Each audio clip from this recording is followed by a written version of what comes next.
I hope you will put up with a little of my foolishness. But you are already doing that. I am jealous for you with a godly jealousy. I promised you to one husband, to Christ, so that I might present you as a pure virgin to him. But I am afraid that just as Eve was deceived by the serpent, your minds may somehow be led astray from your sincere and pure devotion to Christ. For if someone comes to you and preaches a Jesus other than the Jesus I preached, or if you receive a different spirit from the one you received, or a different gospel from the one you accepted, you put up with it easily enough. But I do not think I am the least inferior to those super apostles. I may not be a trained speaker, but I do have knowledge. We have made this perfectly clear to you in every way. Was it a sin for me to lower myself in order to elevate you by preaching the gospel of God to you free of charge? I robbed other churches by receiving support from them so as to serve you. And when I was with you and needed something, I was not a burden to anyone, for the brothers who came from Macedonia supplied what I needed. I have kept myself from being a burden to you in any way, and will continue to do so. As surely as the truth of Christ is in me, nobody in the region of Achaia will stop this boasting of mine. Why? Because I don't love you? God knows I do.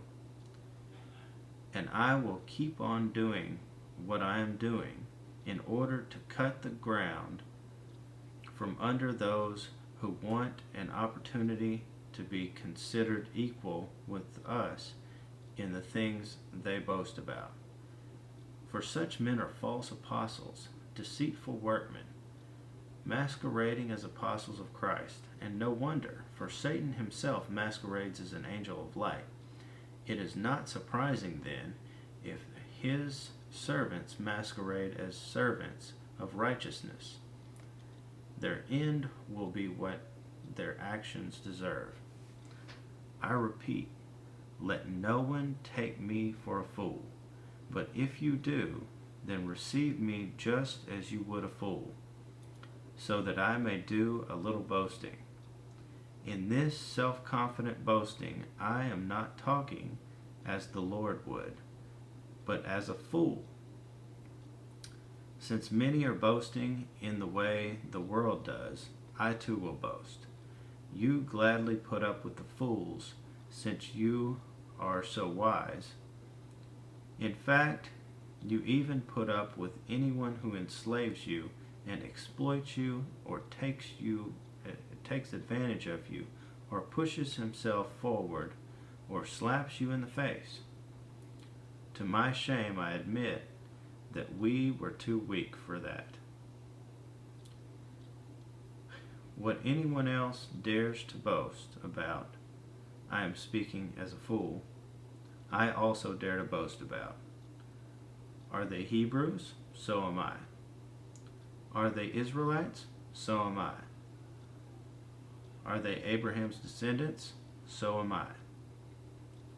Are they servants of Christ? I am out of my mind to talk like this. I am more. I have worked much harder, been in prison more frequently, been flogged more severely, been exposed to death again and again. 5 times I received from the Jews the 40 lashes minus 1.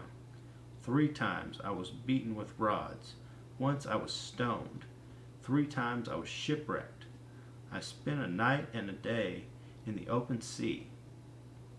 I have been constantly on the move. I have been in danger from rivers, in danger from bandits, in danger from my own countrymen, in danger from Gentiles, in danger in the city, in danger in the country, in danger at sea, and in danger from false brothers. I have labored and toiled, and have often gone without sleep. I have known hunger and thirst, and have often gone without food. I have been cold and naked. Besides everything else, I face daily the pressure of my concern for all the churches. Who is weak, and I do not feel weak? Who is led into sin? I do not inwardly burn. If I must boast, I will boast of the things that show my weakness. The God and Father of the Lord Jesus, who is to be praised forever, knows that I am not lying. In Damascus, the governor under King Aretas had the city of Damascus guarded in order to arrest me. But I was lowered in a basket from a window in the wall and slipped through his hands.